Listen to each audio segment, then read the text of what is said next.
Insurance isn't one size fits all. That's why drivers have trusted Progressive's Name Your Price tool for years. Just tell Progressive what you want to pay, and they'll show you coverage options that fit your budget. Visit Progressive.com to find a car insurance rate that works for you. Progressive Casualty Insurance Company and Affiliates. Price and coverage match limited by state law. Let's talk about Angie. Angie! Oh, Angie! Angie's been connecting homeowners with skilled pros for over 30 years. And they've made it easier than ever to tackle home projects. Their nationwide network has experts in everything from plumbing and landscaping to roofing, remodels, and more. You can read verified reviews and request and compare notes to find your best price. So join the millions of homeowners who use Angie to get the job done well. Download the Angie app today or visit ANGI.com.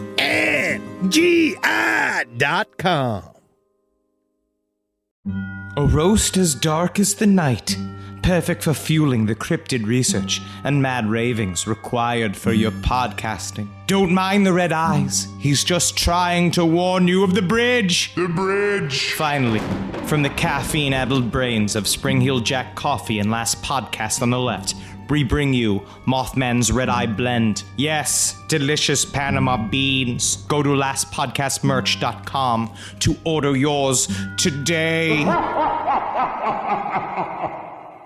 Hey, what's up, everyone? How you doing? Ben Kissel here with Henry Zabrowski.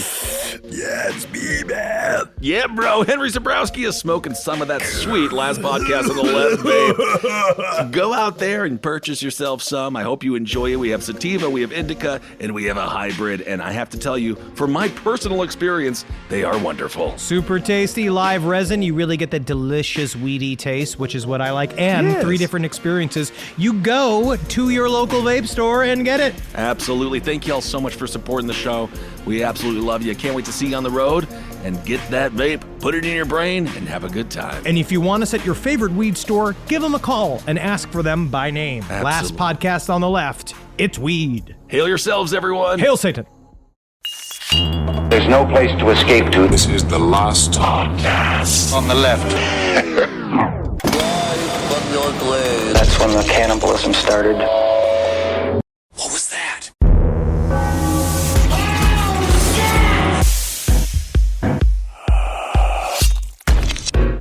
Guarana and Guarana.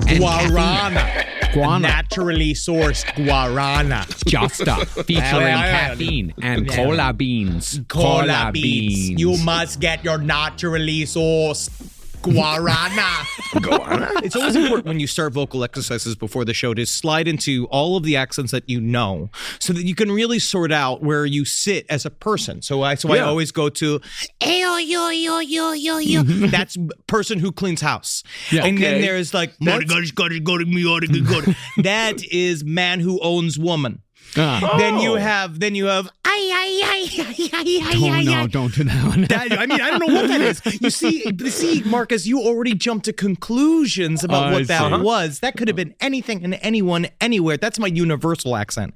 Well, but that is fantastic. But the only one that is important today is the she.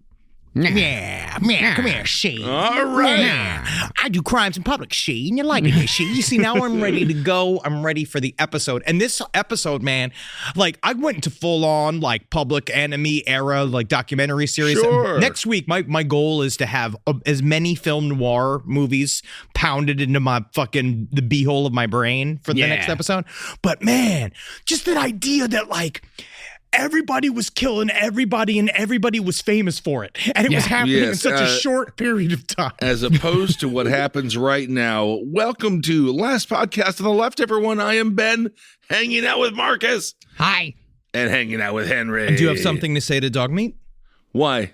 Do you have something to say to him?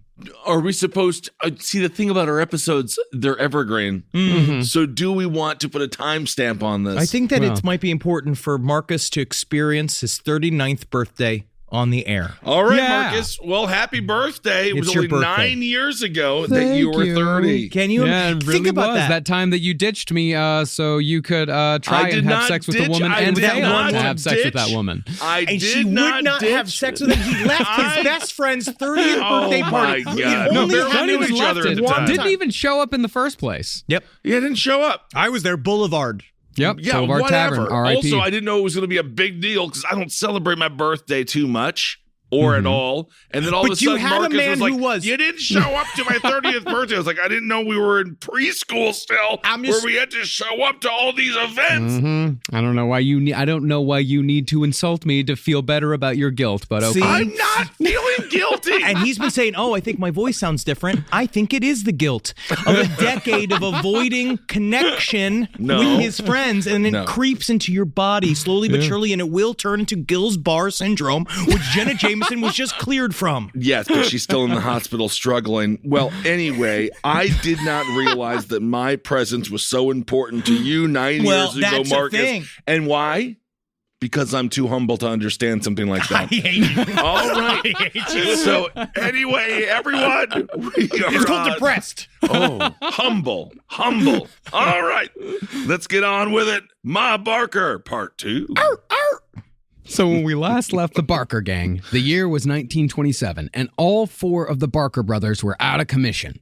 The eldest, Herman, had been killed in a shootout with the police. Cool. Lloyd, the second eldest, was serving a sentence of 25 years in Leavenworth. Doc was down for life on a murder charge in Oklahoma, and Fred was doing 5 to 10 at the Kansas State Penitentiary. The family that serves together, slurves together. I think it's really important for everybody to be together and jail at the same time. But you say Herman got killed at a shootout. Is that what you'd say that instead of him blowing his own brains out? I would say he got killed as a result of the shootout, and technically it was within the confines of the shootout. So yeah, I would say he got killed in the shootout because he'd rather fucking shoot himself in the head and let the coppers take him alive. You can get me in a clink there, see? You can get me in a clink. Well, it really doesn't make a difference to the cops. No. You know, either way, you're dead. Well, it's just a different phone call. As a matter of fact, if I was the Shorter cops, phone call. I would say thank you because now I don't have to carry the guilt of shooting somebody, even if that person would be guilty. The fact that he committed suicide was kind of nice. I guess so. I would have liked prison, though, at the time. Yeah. Well, Fred Barker's stretch at Kansas State, however, would transform the entire Barker gang from a small group of constantly caught miscreants into one of the most successful and dangerous criminal gaggles of the Prohibition and Depression eras. There was an incredible documentary I watched. It was called The Secrets of Gangland. That was really interesting, talking about this time period and the fact that, like, putting it into context, how successful the Barker-Karpis gang was. In the middle of all these other criminals, these guys made a fuck ton of money. And they were different too, because there are other gangsters, people like Al Capone, which we'll cover in like season 25 of Last Podcast on the Left. Ooh, that's when we're replaced. That's when we're replaced by new, young, just robots. It'll be teenage bisexual robots. I can't wait. And what the Al Capone, he put all his money back into infrastructure and eventually wanted to become an actual politician. Like he was really trying to angle for true power. Where somebody like the Barker-Karpis gang, they knew where they had it sweet, which was get that fucking gang, get that fucking money, put it in a pile, buy Ma a fucking dress because she looks like shit. Well, that'll be nice. And then you can have all that money in the pile there, which will be kind of fun to look at. Al Capone, I think maybe he was too honest to be a politician. Oh my God, Kissel's gonna be a fucking senator that someone's gonna have to assassinate in 20 years. You know what I mean? I have a huge head. Yeah, I know. Yeah. Big target. No need for a scope. Well, it's in Leavenworth that Fred Barker met Alvin Karpis, a.k.a. Old Creepy. And it was Karpis who I thought that was recognized... Charlie Rose's nickname. You did that joke last week. Oh, did I? Yes, you did. Oh, wow. And it was Karpis who recognized that the Barkers were just a pack of wild dogs that could wreak all sorts of havoc across the Midwest if only they had the right guidance. I tell you what you little girls and little boys need is some structure, and that's why we're going to talk about the A to Z robbery. A, you're going to want to use your Tommy gun when you go into the bank. Your B, always grab a baby and throw it at the cops. C, be the cat. Be a cat. Okay, interesting. But Creepy, really, he resented his nickname for years. He didn't like it, huh? No. No, it's a terrible nickname. Creepy? Yeah, old creepy. Like, oh, here comes old creepy. You're Yeah. not going to get many dates being called old creepy. I'm nice. I'm organized. Okay. They spelled Beverly wrong. Oh, Robert. Now, Alvin Karpis did not follow the stereotype of what we imagine a prohibition gangster to be. Most people remarked on his dignity and manners and said he seemed more like an accountant than a gangster. As far as his nickname goes, Alvin was called Old Creepy because his general appearance just kind of made people uncomfortable. I'll give you a massage. Thank you. He was skinny with stooped shoulders, creepy eyes, and a wide, creepy smile. Yeah, I went to the orthodontist. Yeah. What happened at the orthodontist, Old Creepy? He turned my teeth backwards. For some reason, I just keep getting worse. I guess so. You're eating all wrong. Well, basically, Alvin Karpis just wasn't put together quite right. A human that nonetheless set off uncanny valley alarm bells warning you of some unknown danger. You know what's weird, which I also learned from this other Al Capone documentary I was ending up watching, just because I wanted to see context for the time period, was that Al Capone and his partner, I believe his name was Papa. His partner was Papa. I think all of these people just needed a father. Yes. But Al Capone was the Barker gang. He was the muscle. He was the guy that wasn't afraid to beat people to death. You know, like he always sent the message home personally, and he also understood that violence spoke a very wide series of languages. And he was a little guy. He was little guy. No, Scary. he was opposite. He was huge. Was Al big? He was huge. I thought he was a tiny one. And Joe, I did too. his partner was just like Karpis, where he was the organized one. He needed somebody. They always seem the two polar opposites. You need somebody who is an enforcer, somebody who's going to bring the energy, and then you need somebody who is the organizer. You need somebody who actually has got his head in a swivel and is looking to figure out a way to hide your money. I love this eHarmony updated app. Yep. Yeah. Well, Alvin Karpis was born in Montreal in 1907 and began his life of crime at the age of 10, assisting an 18-year-old ne'er-do-well in grocery and hardware store burglaries. Cool. Just before the law caught up to Alvin, though, the Karpis family moved to Chicago, where Alvin's behavior only got worse. By the time he was 18, Alvin and a friend were running a hamburger stand in Chicago that doubled as an illegal liquor store by day. That's fucking awesome. That's so fucking sweet. Chicago is a hot dog town. Yeah. They went in there, they have a hamburger stand in Chicago. That's how they knew they were criminals. Well, that is, Al's got to be livid. He was against the rule. Yeah, this was before Al's rise. But it is really interesting. I love that idea of how much fun booze used to be. Because nowadays, man, speakeasies suck. Every single time we go to a speakeasy, you can't find the door. It's $25 cocktails. So you want prohibition. I'm just saying it was fun when it was like, ooh. I think it was not horrible, secret. though. Because then all the booze was bad. You never knew what you were going to get. The cocktail waitresses were all scared all the time. And then next thing you know, they're flipping tables. What's real? What's not real? Next thing you know, half of the bar is made out of cake. Oh, this cake thing. You bringing it into this episode. Well, I just don't like that they had to have so much deception. It's fine, but I'm just talking about how speakeasies used to be fun. They used to be fun during the time. Yeah, they used to be. I think that people spoke easy because they were very scared of being arrested. It's an ironic name. Yeah. Well, by day, they ran the hamburger stand. By night, Alvin robbed warehouses, stealing whatever was stored inside. Just random shit like pocket knives and tires. He's a real criminal. Okay. Yeah, just stealing anything. Anything. Well, after that, Alvin rode the rails for a little while, traveling through the American Midwest by hopping on and off freight trains. But after a railroad bull caught him out, Alvin was sent to a reformatory on a 5 to 10 year sentence. And that's where Alvin's true education in crime began. Another example of how prison is just a master's program for criminals. At the Hutchinson Correctional Facility, Alvin Karpis met another delinquent named Lawrence Duvall. Duvall just happened to have been raised in Tulsa, where he'd been a member of the Central Park Gang since the age of 12. And his old buddy. Yeah, sometimes he would be in the gang with the Barker boys. While Duvall had started off with larceny at 13, he'd graduated to bank robbery by the time he was 24 and had been sent to Hutchinson Correctional for committing 2 bank robberies in Iowa and Ohio, totaling almost $300,000 in stolen loot. And that's $300,000 in 1925 money. That's insane. That's millions of dollars now. Fucking swag to the moon, dude. That's fucking real ass money, dog. Absolutely. That's what I like about all these fuckers too, because it's, again, when we covered Bonnie and Clyde, it was all just about their personalities and how engaging they were and how romantic it was, and their stories were interesting, but man, they sucked. And then when you listen to these things, and we really like, oh, these guys were the real hard asses. All right.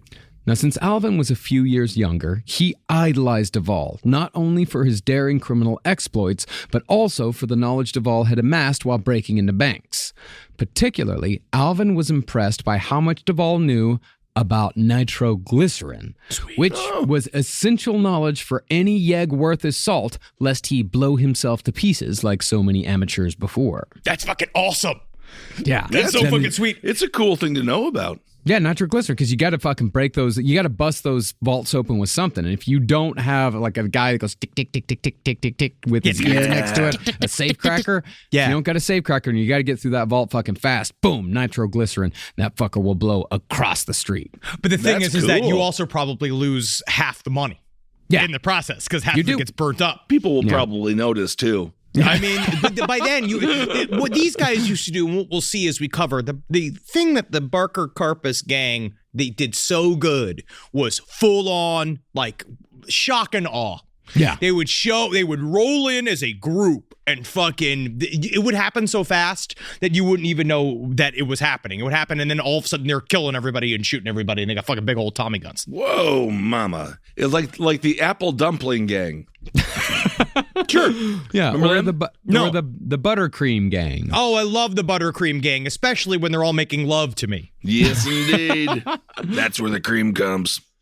Now, by 1929, both Alvin and Duvall were ready to leave prison, so they and 2 other inmates escaped and embarked on a crime spree that spread across 3 states. By the time they were caught, they claimed to have committed 40 robberies. Would you not say this is more difficult than getting a job? Well, but to get a job, you got to show up somewhere on time. You got to be where someone else tells you to be. You got to do what someone else tells you to do. But if you're with Creepy Karpis, you got to be where he says you got to be. Yeah, but you it's pretty gotta do relaxed. what Creepy Karpis has got to do. No, but it's actually not that relaxed, because then if you fuck up, he'll shoot you in the back of the head. Well, at this time, though, Karpis is not the leader. Duvall is the leader, because Duvall is the older one. So Duvall is actually telling Karpis what to do. And Karpis is doing whatever the fuck Duvall wants to do. And Lawrence Duvall is an absolute fucking psychopath. Wow. And Karpis is technically, this is his internship. Yeah, it is. Yeah, and if you get a regular job, you can't rob all those banks. Yes. It's true. Stealing mostly from filling stations and small stores, the tiny gang had taken money, clothing, shoes, guns, and cars worth about $5,000 total. And please take my wife, please. Oh, yes. Very good. Very, very good. I liked it. That's kidnapping. I enjoyed it. That's I next enjoyed it. episode is kidnapping. We'll You get guys to are that. stealing all this stuff from this gas station. Take my wife, would you? And then that's, again, it's a different crime. When they were caught, however, they only had $500 out of that $5,000 left because they lost all the rest gambling. Yeah. They did not double their money, Ben. Yeah, that's hard, man. Because it would also come down to, it's like, then he gets you back into the game of needing money. Yeah, which is really exactly. very important. Take my fucking daughter while you're at it. I mean, that's rape. That's just more, that's different crimes. That's not stealing. Yeah, I went to the gas station and lost my entire family to this fucking gang. It's great. I don't know, sir. You sound like you're fine with it.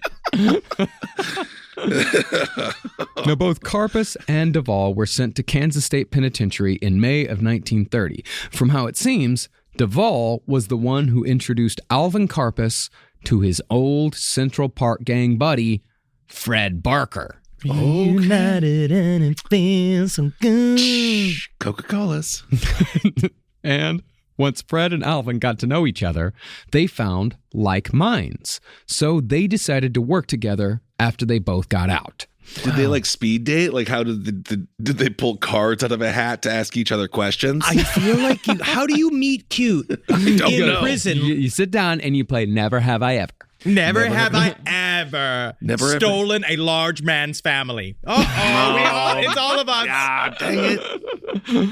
Now, back then, prisoners could actually work days off their prison sentence by choosing to do work, as opposed to today, where prisoners are forced to do difficult and dangerous jobs for dollars, if not pennies. Yeah.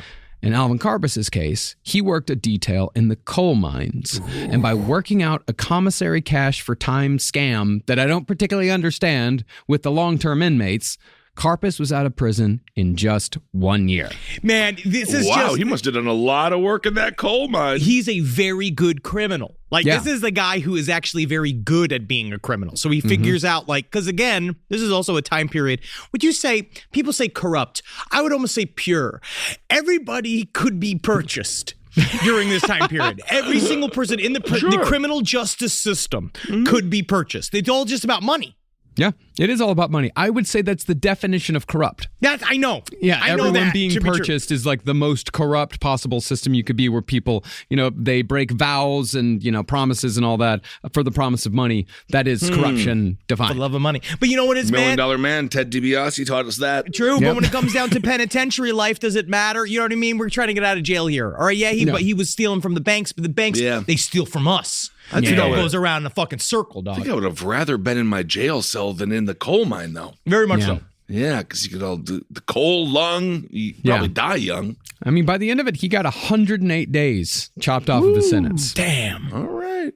Well, once he was released, the first place Alvin Karpis went was Ma Barker's house in Oklahoma, looking for the already released Fred Barker. However, what Alvin didn't know was that Fred had gone for an extended stay with his father in Joplin, Missouri. And the dad's place in Joplin, Missouri, that seemed to be where the Barker boys would go when they needed a break from all that crime. Kind of a breather place. Because remember, the father left when crime got to be too much. Yeah, the dad seems like a nice dude. The dad just seems like a neutral guy that got stuck in a criminal family and now understood that he couldn't control anything and he didn't want to do anything about it, but he also couldn't figure out how to tell everybody to stop. So he was just like, I'm going to go on permanent vacation. Yeah. Yep.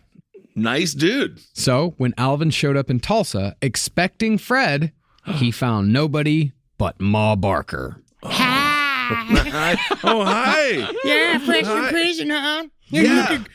You are not Fred. I tell you, no, I ain't. I'm a whole lot more than Fred. Man. I got these up top butts. I know I that. got downstairs butts, and you got the creepy smile that'll crawl all the way down into my little creepy smile. I've been around men for an entire year. I So was come so on, excited have at to me. see my first Have woman, at but me, come on. man, it's weird. I kind of want to go back around the boys. People say I got stringy hair, but I say it looks like spaghetti. Get over here, you witch. Now, Fred's first impressions of the Barker homestead, and Ma herself, for that matter, weren't especially good. Later, Alvin Karpis wrote in his autobiography that the Barker home was nothing more than a shack in a trash-strewn lot beside a set of railroad tracks. Ooh, come on. What's come wrong on, with that? Dogmeat. Come on. It's a fixer-upper, but It's a bungalow. it's nice.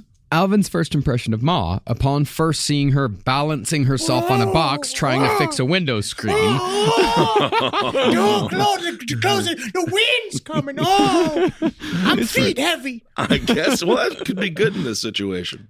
His first impression was that of a, quote, little dumpy old woman. Oh, whoa, come on. She said she was kind, but still living in a sort of primitive, unnecessary filth. Where it's he went millennial. But it's why are you living like this? You don't need to live like this. Yeah, it sounds like some form of 6'7" podcaster lifestyle. What? Ma Barker and I live the same life? That's what you're saying? Yeah, you both I don't have wash to each stand other. I don't have to stand in a freaking box to change a light bulb. No, you're 6'7". Yeah, so what are you talking about? Literally, the story he just told was Ma Barker is on a box to change a light bulb. It's not about the teetering and tottering. No, it's not about the teetering of the It's light about bulb. living in a shack by the railroad track. It's about I don't live going by a and seeing, railroad it's like, track. wow, you could really live a much nicer life than this. Why are you not doing that? Yeah, I fucking fantasize about putting Jell-O in the pool. I could do that. You could. And then Puffin could stand on it. Oh, then no, this is the tincture. Then you think you're making a Jell-O iceberg and it doesn't work. Enjoy the flavor now, because my brain's going to be gone in 15 days. Yeah. Bud Light February. Well, once Ma invited Alvin inside, he found that the house had no electricity, no running water, and no plumbing. And it had an old-timey outhouse in the back, buzzing with flies that were no doubt attracted to the large pile of Ma Barker feces contained therein. Hey, listen. We dump the old-fashioned way. We defecate straight from the butt to the earth, giving it back in one long cycle. And just like I'm Simba. My poops are Simba. I think I'm Scar in a way because I'm delivering them back to the earth. But, you know, it's the Lion King. It's an ancient African tale. I have to defend Ma. I'm sure she's a horrible person in many ways, but this is 1927, right? This is an old-timey gal. I think she's trying to live her best life. I think right now you are being a West Coast elitist, Henry, and we have an East Coast elitist in the birthday boy, Marcus. What's wrong with pooping in an outhouse? I'm saying that, well, the problem is that Alvin Karpis said that the house was covered in flies because there was so much shit piled up in the outhouse out back. You got to clean it out. It was awful. It was highly unsanitary, and you could smell the shit from outside, from inside the house. But what Karpis also saw, somebody could use a fixer-upper here. Like, I really do think he surveyed the land, because the next thing that he saw was the pile of fucking swag that they had inside of the house. Yeah, I mean, that's what stood out to him, is that even though the house was like grim and dank, it was also filled with like fine clothes, new dishes, furs, jewelry, all the shit that the Barker brothers had stolen before they'd gone to prison. It's just such an American story. Maybe is this specifically American? Because you know how many times you see across this beautiful country of ours where you have like a dilapidated trailer with like a fucking full-on outfitted Ford Mustang like in front of it, like that style where it's just, it's all about the clothes and the shoes and it's the drip and the ride and then nothing else matters. Yep. If you have the drip, don't forget to go to the doctor as well. That's also, it could be chlamydia. Yes, indeed. But while the Barker home and Ma Barker herself took some getting used to, Ma and Karpis became friends in the ensuing days prior to Fred's return from Joplin. You know, it was day 8. I finally got used to that big pile of shit. I just stopped smelling it. I kind of like it now. Isn't that weird? Put googly eyes on it. It's kind of fun. It's my pen. I get it. Like, I couldn't tell you like what it is about it, but like I get why she has it back there. Yeah. It's a part of my family. It's a memory. It is a memory. And in time, Fred even said that Ma Barker preferred Alvin Karpis to her own sons. Yeah. Now, before Henry launches into another accusation that Ma was an incestuous beast of a woman, she's got to prove to me that she's not. Ma Barker was also at this time just starting to seriously date a 70-year-old miserable buzzard named Arthur Dunlop. I think that she also does it just so like, I still got it. I can do. People saying, oh, Ma Barker can't do, but I can do. I mean, 70, he probably doesn't have that long to live. This is maybe another scam all along. She has more money than him. Well, yeah. Arthur Dunlop truly is just a hanger-on. He's a leech. Yeah. Nobody liked him. Ma Barker didn't even really like him. He drank too much. He got mean when he was drunk. He sometimes got abusive towards Ma, and he was just generally unpleasant to be around. Man, she don't need that kind of arm candy. She needed like a 30-year-old like Guadalupean man who can come around and all he does is massage her fucking haggard feet and lick her horrible shit-filled butthole and just be there for her and support her. Sure, yeah. Well, I don't know if anyone would like that position. They're new to this. They don't know. They're new to the world. They think it's a part of it. All right. Eventually, however, Arthur would outstay his welcome. Now, when Fred returned to Tulsa to meet up with Alvin Karpis, he brought along another criminal named W.H. Greers, a.k.a. James Edward Creighton. These are such good fake names. Oh, yeah, James Creighton, that's perfect. Together, these three men left the Central Park gang behind and started a new gang that would strike fear into the hearts of law enforcement officials and bank tellers across the Midwest. Yeah, fuck it. But while Creighton was as much of a bank robber as the rest of them, he had a wife and a kid, and therefore wanted to keep a low profile. But since the gang had to call themselves something, James, Fred, and Alvin decided on the Barker-Karpis Gang. Cool. And they very quickly got to the business of crime. That's a good thing they didn't go with Prune Brothers. Oh, the old Prune Brothers. You remember that video? How can I forget? I got a shit. I got a shit. Banging the goddamn frying pan on the ground. Look it up. Look it up. Look it up, brothers. younger listeners. Yeah. Look it up. Spread it around. Have it like a retro return. Bring it back. It needs to be rebooted. Yeah. With Kieran Culkin. Oh, wouldn't that be something? Now, Alvin Karpis was, at this point, actually less experienced with crime than Fred Barker, but Karpis was always much more intelligent, to the point of being paranoid. He fretted over every job and was tough to persuade, but his apprehension balanced the impulsiveness of the Barkers and made Alvin Karpis the de facto leader of the gang. Sometimes you got to make moves in fucking silence, dog. Yeah. The whole point is to roll in. He's got the Barker brothers now. What you'll see is what they'll do is they come in, they do the whackety whack. Yeah. He sits back and does the sackety sacks. Well, right now it's very Okay. small. Right now it's just Alvin Karpis and Fred Barker and sometimes James Creighton coming in. But really the only two permanent members of the gang. I mean, it's a gang of two, basically. All right. Now, the Barker-Karpis gang wasted no time and started their reign of terror by robbing a few jewelry stores in Oklahoma. But the Barkers were well known to local law enforcement already. Remember, they'd been a problem their entire fucking lives. And when these stores got emptied out, the cops began harassing Ma. Come on, don't harass me. You know you love my sons. So Fred used the money from the jewelry store robberies and moved Ma, as well as her hated boyfriend Arthur Dunlop, to a 10-acre farm outside of a small railroad town in Missouri called Thayer. Once they moved, the Barker boys set up this small plot of land as a full-on criminal hideout. This is dope. This is a really good. Like, these guys really set up a compound. So they're they moving did. on up. Yeah. They're getting organized. They're building all their shit. They're getting ready to really go Super Saiyan. May I say, though, does Ma just love the sound of trains? Seems like every home is train track adjacent. Or is that so they can escape easier? I feel like it's also just where nobody lived. Yeah, railroad towns are not super popular. They're usually fairly small unless you're like in a gigantic hub or something like that. Like Abilene, Texas was a big railroad hub. The town that I grew up in was a railroad town.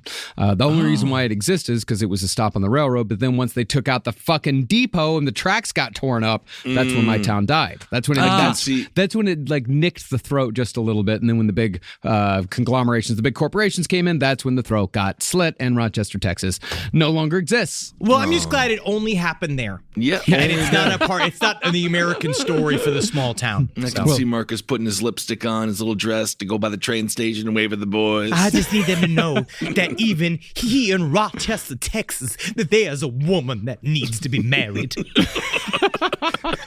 And then you show up and be like, I'm a dude. You suck my dick. You suck my dick. Not only am I a dude, I'm a little fucking boy who's ready to go to prison, boy. Who's ready to go to prison? Rochester is crazy. We got to destroy these small towns. I guess so. Well, this full-on criminal hideout came complete with barbed wire strung around the property and a long cable affixed to the front gate that was attached to a bell inside the front door that rang when anyone drove down the gravel road leading to the house. Ma, hear me out. What if we make it look like a criminal compound? You know what? I was just thinking that. Let's make it real suspicious. Yeah, no houses or nothing. I'm going to sleep inside a horse's butt, and I'm going to marry a gun. Oh, I'm just sick from all the poo-poo fumes. Oh, so you're right. This podcast is brought to you by Squarespace. Squarespace is an all-in-one website platform that helps you stand out online. Yes, that's right. You don't have to smash your face with a hammer. You can just start a business. It's got everything you need on Squarespace, from securing your domain to building a professional site and showcasing your work all in one place. Let's say you want to show everybody how you can carve your ribs out of your lower abdomen so that you look more like a Ken doll. That's amazing. You can bring your vision to life with AI-powered design or curated templates, plus flexible editing tools that helps you create something that truly reflects your style, especially if you are somebody that is trying to corrupt the young men of America. That's what Squarespace is really going to help you. Squarespace makes it easy. It makes it easy for you to put all that together, and you just go to Squarespace and do it all. Thanks, Braden. Head to squarespace.com/left for a free trial. And when you're ready to launch, use offer code LEFT to save 10% off your first purchase of a website or domain. Hey there, everybody. Is your cell phone bill too much money? Are you getting that bill and you're like, hey, what is this? I can't believe for what? For 5G? Are you crazy right now? $100? I don't even barely got any bars when I'm just sitting in my living room, okay? You don't have to deal with that anymore. Are you ready for this? $15 a month. That's right, $15 a month on Mint Mobile. Yeah, baby. Get their wireless plan, because they're just sitting there on the T-Mobile 5G network, and it's just $15. Your whole life, you're just paying all this money every month. You're like, why? Where's it going? It's going to these phone companies that are robbing you.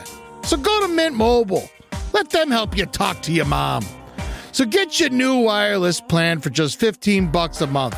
Go to mintmobile.com/LPOTL. That's mintmobile.com/LPOTL. Cut your wireless bill to $15 a month at mintmobile.com/LPOTL.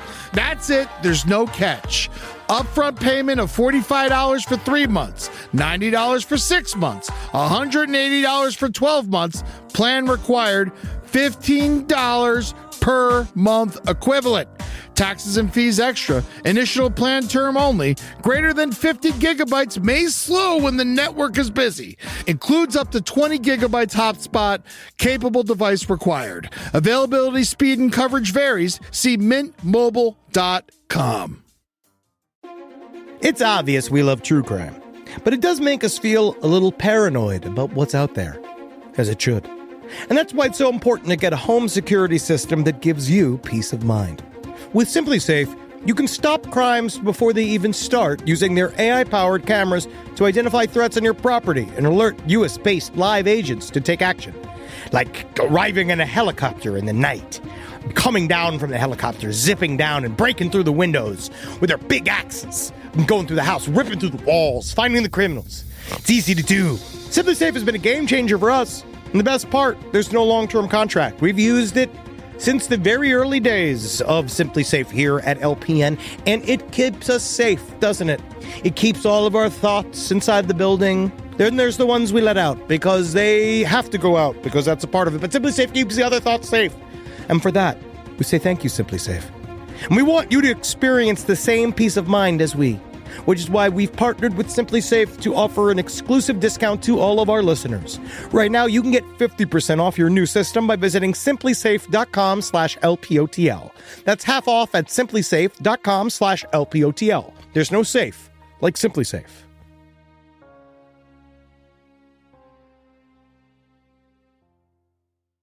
Now, the Barker-Karpis Gang, like many gangs of the time, didn't necessarily have a dedicated membership. Often, they took in outlaws for a job or two before these freelance criminals moved on to the next gang, the next solo venture, or a violent death. On the first major robbery of the Barker-Karpis rampage, they brought two men named William Weaver and Jimmy Wilson for a daring early morning ransack of a bank in Mountain View, Missouri. I feel like Jimmy Wilson, like he's little Jimmy Wilson. Oh, little Jimmy Wilson. Yeah, hey, how you doing? He looks like he's 9, but he's 45. Weaver and Wilson. I don't know about these guys. They sound like they would be good Major League Baseball commentators, but I don't think they're going to be good criminals. The names don't really seem criminal to me. They haven't built it yet. Do these guys just show up? And then just want to do that? How do they recruit the guys for all the robberies? I think these dudes, find network, they have networks in prison. They meet guys in prison, and then once they get out, it's, they just find each other and oh, yeah, let's go on this fucking job. Or they meet in speakeasies. That's another way that they meet. They're just in there, and they start talking. I'm a bank. Oh, shit, you're a bank robber? I'm a fucking bank robber. Let's go rob some banks. Do they just say bank robber? Do you think they just say it out loud, or is there code? Well, I think they just say things like, what are their specialties? You're a gunman. You're a yeg. You're a getaway driver. Oh, I do impersonations. They put together a crew. Yeah. Sure.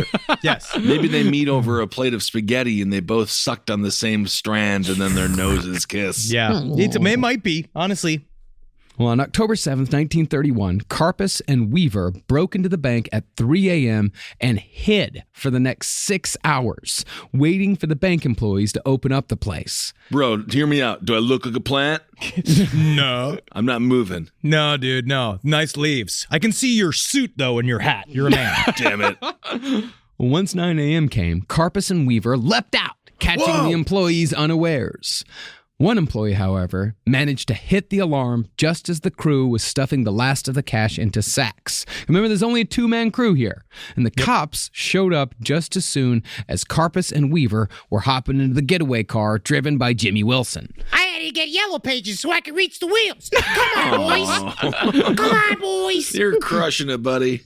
The gang, however, had prepared for just such a possibility. As they sped away, they scattered a bucket full of 2-inch roofing tacks behind the car, popping the tires of the police vehicles and enabling the crew to get away with $7,000 and minimal fuss. Whoa, they went death match with it? They got thumbtacks? Fucking Cool. twisted What I metal. love about That's this awesome. time period, too, is that there are so many things that I learned about from Looney Tunes cartoons, right? And I saw in Looney Tunes cartoons and saw in like old-timey movies, all this kind of bullshit. And you always kind of assume like, oh, that wasn't real. And then you really get into it and you were like, holy fucking shit. Like the more you read about all of these gangland types, all of these personalities, they were all Looney Tunes. They were all in Looney Tunes, which is really strange. And then they all like use shit like this. These were real tactics. Yeah. Yep. About 2 months later, though, Karpis and Fred robbed a clothing store, stealing $2,000 in garments. And this robbery would lead to the gang's first pot of hot water. Yeah, see, I actually disagree with robbing the clothing store because you're just picking up so much evidence. And then anyway, okay, we're going to do it. They just got sick of just spending their money on it. They like just figured instead of buying clothes, we already stole all this money. We should just steal clothes. They should just buy the clothes with the money. No, but now they're like, now I have the money and the clothes. All right. Yeah, and Ben, you make a good point. And since these were dudes in their 20s with not the most foresight, they were out and about wearing the clothes they'd stolen the very next day.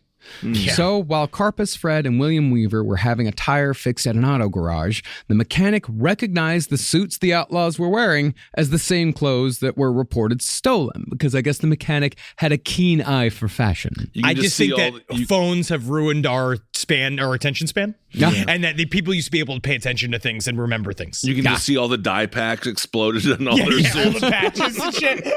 No, that's the way it's supposed to look. This is fashion. This is fashion. I'm hype beast. Well, the mechanic called the cops, and here's where things went south fast. The first officer on the scene was Sheriff Roy Kelly, and without a second thought, Alvin and Fred opened fire, shooting Kelly in the chest and the left arm twice each. Yeah, man. They left him there to bleed out, and Sheriff Kelly died before the ambulance could save him. Subsequently, the mechanic identified Fred Barker as the cop killer. And this makes them criminals for life. Like, this is the same thing that we've seen before. We saw it with Billy the Kid. This type of thing happens. All of a sudden, now you have a murder rap. Now you're done. Now you are like, you have to Not just a fucking murder serve. rap, but you have killed a cop. You have killed you have killed an elected official. You're fucked. Knowing that the cops were fast on their ass, the gang abandoned their hideout in Thayer and took Maud to a safe house for outlaws in Joplin, run by a man named Herbert Deffy Farmer. And I actually feel like the deaf community should take back the term deafy. Sure. As a way of getting into it. Absolutely. Now, the Barkers were at somewhat of a loss as to where to go next, so Deffy suggested that they go where all outlaws in the Midwest eventually went, a city so corrupt that criminals and city officials openly collaborated. New York City. Milwaukee. St. Paul, Minnesota. No shit. Oh, Yeah, man. really? You do some reading about St. Paul during this time period, and it is hopping, bro. This is like, this It's a sounds little like cold. It's a little cold for gang violence. But That's guess all I'm what? gonna say. It keeps people inside. I guess. You get to hide inside. Yeah, but then but you want to shoot people with your Tommy gun. No, not here. Not in St. Paul. No. You'll Okay. see. Now, during Prohibition, St. Paul had become one of the 3 main hubs of liquor distribution in the United States, along with Cicero, Illinois, and Hot Springs, Arkansas. The latter 2 cities were controlled by Al Capone, but for everyone else, there was St. Paul. Yep. Now, St. Paul was in the perfect position to become a liquor hub. The Mississippi River was a rich source of water for making bootleg liquor. And by the way, 75% of St. Paul citizens were said to make their own liquor at home. That's awesome. Cool. And St. Paul's proximity to Canada made smuggling liquor across the border easy as pie. But while other cities actively fought against the criminal element, or at the very least pretended to fight, the police in St. Paul had a long-standing rule that if criminals didn't rob or kill anyone within city limits, those criminals would be left alone. A gentleman's agreement. And this is a thing that also, you remember Billy the Kid, when we covered it, it was the same thing. He lived in a criminal-based town. And there's a part of me that's, I find it, because I first asked the question, like, why they want to buy all these suits? Like, what was the point of, like, looking fresh, right? It kind of, I guess Al Capone was sort of a person that became a style icon during the time period, where he's wearing these big suits, and it became a big thing for the quote-unquote public enemies to dress well and do all of this shit and party a lot and spend their money. And there was a part of me that wonders, like, why do they all get fascinated with that? And then you realize, like, oh, in the Wild West, those outlaws all did the same shit. It has been a part of this type of criminal DNA that has existed for forever. And I don't know if it's just because, like, you are living this rock and roll lifestyle and there's only a short period of time that you'd be able to live it. I think it's about attention. You know? And their money's got to go somewhere. It's bad behavior. Like, usually when people commit bad behavior, like criminals and the like, people who aren't just like full-on psychopaths, like serial killers and shit like that. Criminals like this, a lot of times they do crave attention so fucking much. Well, so they're going to buy flashy clothes. They're going to buy big flashy cars, loud cars. They're going to turn their fucking radios up so goddamn loud that it makes you want to fucking scream when you're trying to sleep at 3 fucking a.m. Whoa. But you don't know if they're criminals, Marcus. Yeah, you don't know. Well, I don't know. I know the guy who fucking blasts Phil Collins in my neighborhood all the time isn't a criminal, but I don't know about the rest of them. We don't know that. We actually don't know that. It might be Phil Collins. It could be Phil. He could might be a criminal. Yes, indeed. Well, as someone who's dabbled in the fine game of Jose Bank, it cannot be understated how important a nice jacket can make you feel. Are you about to do a push for your own, the line that has made you an ambassador, a fashion ambassador? You should. One-bone. Yeah, you should. That's the plug. I'm going to buy some pants from them. Yeah, I see you got clothes on right now, all from One Bone. Mm-hmm. No, I was thinking more Jose Bank. Well, this system of basically letting the criminals live in St. Paul, this began at the dawn of the 20th century with a police chief named John O'Connor, who had ties to New York City's Tammany Hall. Tammany Hall, of course, was one of the most infamously corrupt political machines in American history. Yep. See, O'Connor believed that he had the understanding that, quote, Americans were hypocrites who publicly deplored vices they secretly enjoyed. What? That's Prohibition in a nutshell, described decades before Prohibition was enacted. It's absolutely true. Yeah. No, it's one of the defining features of our country. Yes. But it was that attitude that led to what was known as the O'Connor system in St. Paul. The O'Connor system held that, quote, criminals could make their presence known to the chief of police and stay here with immunity, provided they committed no crimes within the city. Well, as such, gangsters used St. Paul as a city-sized safe house, buying police protection with watches, gold jewelry, or just cold, hard cash. Upon arrival in town, a criminal of any kind could check into a speakeasy, pay a fee to somebody affiliated with the police, and become immune from arrest as long as they stayed within the St. Paul city limits. It's pure. It's pure. Yeah. All he has to do is show up, and he pays the no arrest ticket. All right. He pays for the no arrest ticket. He gets it, and all of a sudden he doesn't have to be arrested anymore. That's it. It's what all these perverted Hollywood producers do at the Soho House. See, honestly, what we do now truly is they don't. It really does feel like.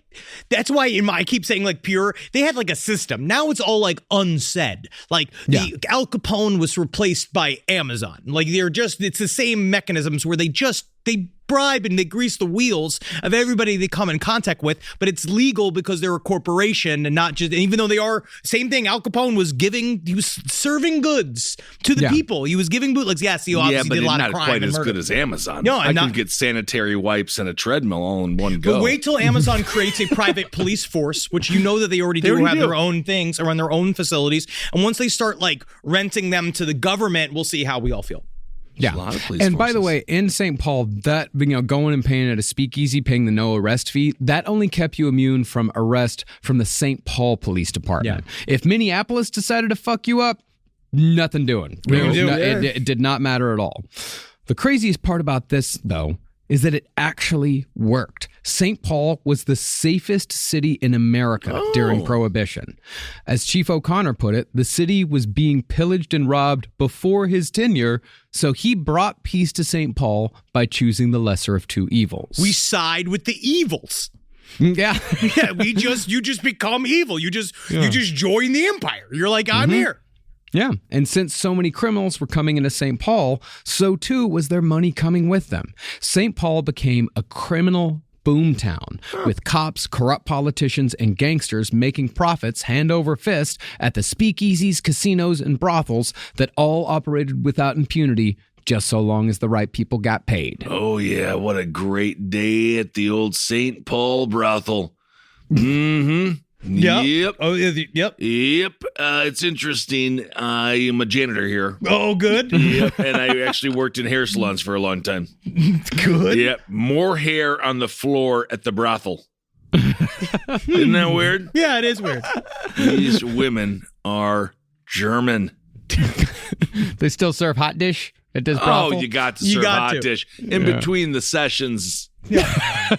Yeah. Just ladle it out into a big fucking trough for I all the can't hogs think of to a city I slop would up. rather not go to a brothel in. Then St. Paul. Yeah. Well, in addition, the banks in St. Paul were booming from all the money they laundered. And the jewelry stores and car dealerships made so many sales that they couldn't keep inventory in stock. And all this happened in the middle of the Great Depression. However, the downside to this is that it made being a bank teller in any town around St. Paul into one of the most dangerous jobs in the world. Maybe just don't do it. Maybe just don't show up for work that day. I would just move to St. Paul. I would just be like, all right, let's go. Or we got to at least get out of the 20-mile radius around St. Paul.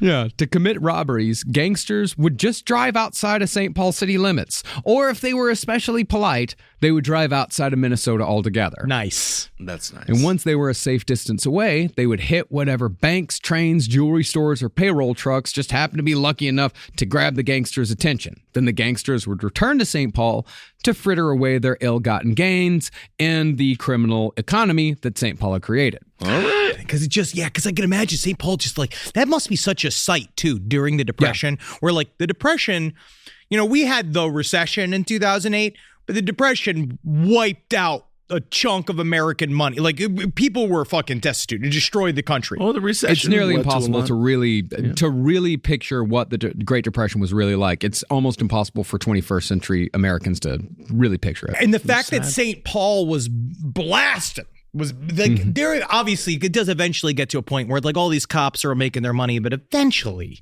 you're going to make somebody really upset. Yeah. Eventually this time period will end. Yeah. They said during the 20s, or like during Prohibition, St. Paul had the best nightlife in all of America. Wow. Never to be like that ever again. Oh, Minnesota's they got some fun stuff happening there. Oh, St. Paul has one of my favorite record stores in America, Agartha Records. Yeah, that's where I almost got arrested for that fucking place. Weed.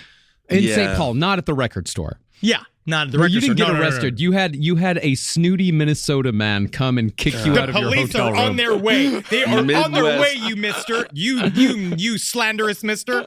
No, he was a Midwest douchebag. Yes, he was. It's a hard thing to describe until you meet it. And to put into perspective just how much this system fucked the rest of Minnesota, 20% of all nationwide bank robberies in the early 30s occurred within Minnesota. Out of 50 states, 20% were in Minnesota itself, and not a single bank in St. Paul was ever robbed. Wow. Yeah. So around the time that the Barker-Karpis Gang rolled into town with Ma Barker in tow, O'Connor had retired as police chief, but had been replaced with another man who managed to surpass him in corruption. Big Tom Brown. They're always named Big. Could be, if he's big or little. I know. Sometimes the smaller they get the big nickname. Because it's cute. I guess. But why are guys named with the nickname Big always hyper corrupt politicians? Yeah. I don't know. Yeah, I can't think Big of another. Dick Johnson. Yeah. I can't think of it as it's not that common of a nickname. Big Tom. What was the name of the other super corrupt politician throughout all of American history? Was it Mayor Daley? Are you talking about Boss Tweed? Yeah, Boss Tweed. That's Boss. Tammany Hall Is guy. another Yeah, name. Boss. Oh yeah, Boss. Anytime you're a boss, you're fucking shit up. Mm-hmm. Big Tom Brown had joined the corruption game by heading up a police division in St. Paul called the Purity Squad. Yuck. They were charged with half-heartedly enforcing laws against bootlegging, sex work, and gambling. Here's a ticket for drinking your beer too fast. Okay, enjoy it. Try to enjoy it. This is specially made. We got nice hops. Is that right? It's here that Big Tom quickly learned that there was a lot of money to be made in bribery, shakedowns, and especially selective enforcement. Yep. Now, by 1930, Big Tom was allied with just about every powerful shady character in St. Paul. On the so-called legit side, he had Leon Gleckman, who had puppets on the city council, as well as Edward and Adolf Bremer, who laundered stolen cash from bank robberies at their own bank. That's genius. Really smart. I used to steal all those chicken nuggets when I worked at Burger King. Oh, yeah, man. That's how I used to steal photographs from Eckerd's. You have to write them off as damaged, and then you can copy anybody's private photos as much as you wanted and give them out to your friends. We should have worked at banks. Yeah, we really should have gotten more high-powered jobs. Yeah. But it's also interesting to see the popularity of the name Adolf before the 40s. I don't know what happened in the 40s that stopped that name. But then it's like in Texas, we went by that one place that said it was called Adolph's. Yeah. It's still a name. And I remember when I was in college, there was a bar in Lubbock called Adolph's, but the funny thing is, you wouldn't expect it. Karaoke bar.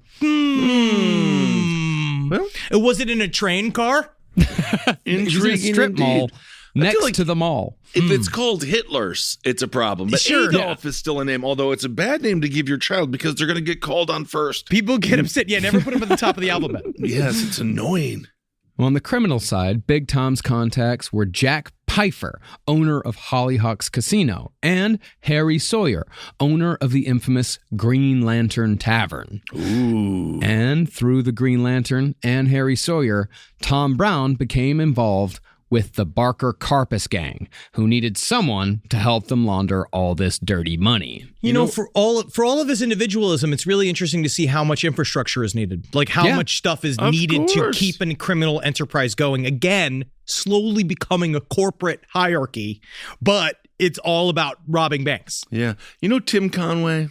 Yeah, of course. Yeah. You know Tim Conway? Yeah, How much does a Tim Conway? About 160 pounds? Yeah, it's fun. That's fun. That's fun. You know, he should have done something on Dorf on fascism, and he could have been a Dorf. Have you been thinking about this whole time as we were talking about other things? He could have been a Dorf Hitler. Yeah, honestly, that would be cute. You get it? No, Instead of it's not adult. how much is it. It's what's a Tim Conway? What's a Tim Conway? About 160 pounds. You already said the punchline. Yeah. You said the punchline. He said a punchline 5 minutes too late. Dorf. It's just, we're all here. We're all here. Dorf on leadership. A Dorf on leadership is really cute. Yeah. About 160 pounds. Wow. You just got the Kissel gene. There's a little Kissel germ went through the microphone into Dog Meat's face. I guess it's his birthday. It's his birthday. It's We're his allowed. birthday. Yeah. Now, when Alvin Karpis and the Barkers arrived in St. Paul, and specifically when they arrived at the Green Lantern, they thought they'd found criminal heaven. It was. It sounds like it was, yeah. Alvin described the Green Lantern Tavern as a perpetual party, the most complete gathering of criminals in one room as there ever was, filled with escapees from every major U.S. penitentiary. That's awesome. He was, in his words, Yeah. dazzled. This is just too much. You know Dazzled. It's incredible. I want to say that we would be welcomed, but at the same time, I think we would have to go immediately on stage and start making people laugh. Oh, absolutely. You ever hear the story Oh, about yeah. Richard Pryor getting kidnapped by the mafia? No. They basically scooped him up. He has a job that he was supposed to. He got hired to do some job. This is obviously very much the truncated version of it. He does a whole bit about it. It's hilarious. But he was supposed to do a job. They essentially kidnapped him for 3 days. And then he had to perform on stage for all of these guys they were all like, he was making fun of mobsters, and there'd be a moment of silence, so they all look at the Godfather and go, "This guy's funny. This guy and then, is like, funny." They went, and then eventually they left him someplace. I believe it's also Charlie Parker has the same story where he was kidnapped by mafiosos. They basically then they stuff his pockets with money, and then they're like, "All right, get out of here." Comedians in the mafia and these types of criminal organizations have gone we've gone hand in hand for a long time. Yep. But the only thing that's what I'm saying. Why won't MS-13 ask us to do a live show for them? I feel like that's where the gangs are missing a little bit of this kind of class and this kind of type of stuff. Get a crooner in there. There's some barriers there. Yeah, get a crooner. Get a casino going. That'd be kind of fun. Danny Aiello, you know what his nickname for me was? Hollywood. What? Yeah. You knew Danny Aiello? Yeah. He had the place out in Hoboken. Wow, weird. Why do you call you Hollywood? I think he thought I was going to be successful. Oh, weird. He should have thought. He should have helped you. He's not Danny a Aiello. scout. He was an actor. Yeah. You know? He doesn't know what he's talking about. No, he doesn't. But he was very nice. He just gets scripts. Not anymore. No, he's dead.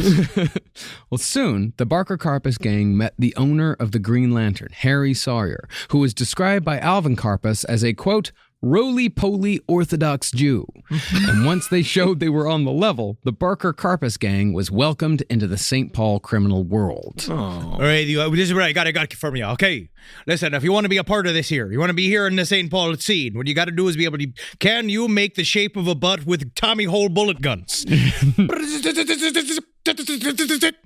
That butt's so nice, I want to make love to it. That's Welcome a really to the bar. good. Whoa, Welcome nice to the bar. job. Good work. Well, after establishing themselves, the Barker-Karpis gang moved Ma Barker and the hated Arthur Dunlop into a house in St. Paul and picked up right where they left off, robbing a bank in March of 1932 in downtown Minneapolis. Now, that robbery went off without a hitch, but a few days later, the gang got word from corrupt police authorities in St. Paul that the Minneapolis police were on their way to arrest Fred and Alvin for the heist. Whoa. Okay. So Alvin and Fred took off and tried to figure out who had been stupid enough to bandy about the location of their secret hideout. After a very short conversation, they landed on Ma's boyfriend, Arthur Dunlop. Here's me. Uh-oh. Well, It was me. It's been me this whole time. You know that. You guys, honestly, you didn't even have to ask yourself too long. You knew it was me. seems like even if it wasn't him, they have some aggression they need to get out, and maybe this is the person that should receive it. Yep. See, Arthur Dunlop was not only an asshole, but a bad drunk as well.